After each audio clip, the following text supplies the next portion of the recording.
माघ प्रदोष व्रत कब, जानिए इसकी महिमा, व्रत विधि और पौराणिक कथा। प्रदोष व्रत रखा जाएगा।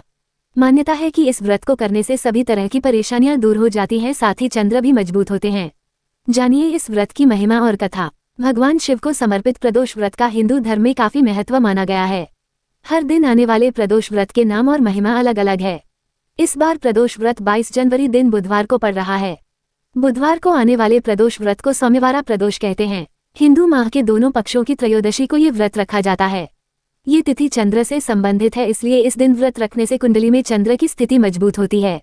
जानिए प्रदोष व्रत की महिमा और व्रत विधि। प्रदोष व्रत की पहली कथा। एक पौराणिक कथा के अनुसार चंद्रदेव एक बार क्षय रोग से पीड़ित हो गए थे। इसके चलते उन्हें कई कष्टों का सामना करना पड़ रहा था। भगवान शिव ने चंद्रदेव के उस दोष का निवारण कर उन्हें त्रयोदशी तेरस के दिन ही एक तरह से नया जीवन प्रदान किया।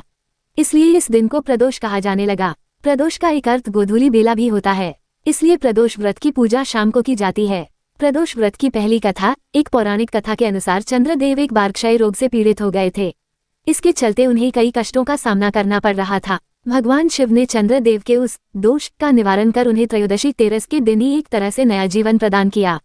इसलिए इस दिन को प्रदोष कहा जाने लगा। प्रदोष का एक अर्थ गोधूली बेला भी होता है, इसलिए प्रदोष व्रत की पूजा शाम को की जाती है। प्राचीन काल में एक गरीब पुजारी हुआ करता था। उस पुजारी की मृत्यु के बाद उसकी विधवा पत्नी अपने भरण पोषण के लिए पुत्र को साथ लेकर भीख मांगती हुई शाम तक घर वापस आती थी। एक दिन उसकी मुलाकात विदर्भ देश के राजकुमार से हुई, जो कि अपने पिता की मृत्यु के बाद दर दर भटकने लगा था। उसकी ये हालत पुजारी की पत्नी से देखी नहीं गई। वह उस राजकुमार को अपने साथ अपने घर ले आई और पुत्र जैसा रखने लगी। एक दिन पुजारी की पत्नी अपने साथ दोनों पुत्रों को शांडिल्य ऋषि के आश्रम ले गई।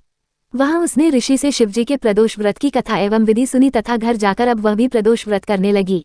एक बार दोनों बालक वन में घूम रहे थे। उनमें से पुजारी का बेटा तो घर लौट गया, परंतु राजकुमार वन में ही रह गया। उस राजकुमार ने गंधर्व कन्याओं को क्रीड़ा करते हुए देखा तो उनसे बात करने लगा। उस कन्या का नाम अंशुमती था। उस दिन वह राजकुमार घर देरी से लौटा। राजकुमार दूसरे दिन फिर से उसी जगह पहुंचा जहां अंशुमती अपने माता पिता से बात कर रही थी। तभी अंशुमती के माता पिता ने उस राजकुमार को पहचान लिया तथा उससे कहा कि आप तो विदर्भ नगर के राजकुमार हो ना, आपका नाम धर्मगुप्त है। अंशुमती के माता पिता को वह राजकुमार पसंद आया और उन्होंने कहा कि शिवजी की कृपा से हम अपनी पुत्री का विवाह आपसे करना चाहते हैं, क्या आप इस विवाह के लिए तैयार हैं? राजकुमार ने अपनी स्वीकृति दे दी तो उन दोनों का विवाह संपन्न हुआ। बाद में राजकुमार ने गंधर्व की विशाल सेना के साथ विदर्भ पर हमला किया और घमासान युद्ध कर विजय प्राप्त की तथा पत्नी के साथ राज्य करने लगा। वहां उस महल में वो पुजारी की पत्नी और पुत्र को आदर के साथ ले आया तथा साथ रखने लगा। पुजारी की पत्नी तथा पुत्र के सभी दुख व दरिद्रता दूर हो गई और वे सुख से अपना जीवन व्यतीत करने लगे। एक दिन अंशुमती ने राजकुमार से इन सभी बातों के पीछे का कारण और रहस्य पूछा। तब राजकुमार ने अंशुमती को अपने जीवन की पूरी बात बताई और साथ ही प्रदोष व्रत का महत्व और व्रत से प्राप्त फल से भी अवगत कराया। उसी दिन से प्रदोष व्रत की प्रतिष्ठा व महत्व बढ़ गया तथा मान्यतानुसार लोग यह व्रत करने लगे। कई जगहों पर अपनी श्रद्धा के अनुसार स्त्री पुरुष दोनों ही यह व्रत करते हैं। इस व्रत को करने से मनुष्य के सभी कष्ट और पाप नष्ट होते हैं एवं मनुष्य को अभीष्ट की प्राप्ति होती है। प्रदोष व्रत की विधि। इस व्रत में शाम के समय यानी प्रदोष काल में पूजा की जाती है। पूजा से पहले स्नान कर स्वच्छ वस्त्र पहन लें। इसके बाद 5 रंगों से रंगोली तैयार करें और भगवान शिव को पंचामृत से स्नान कराएं।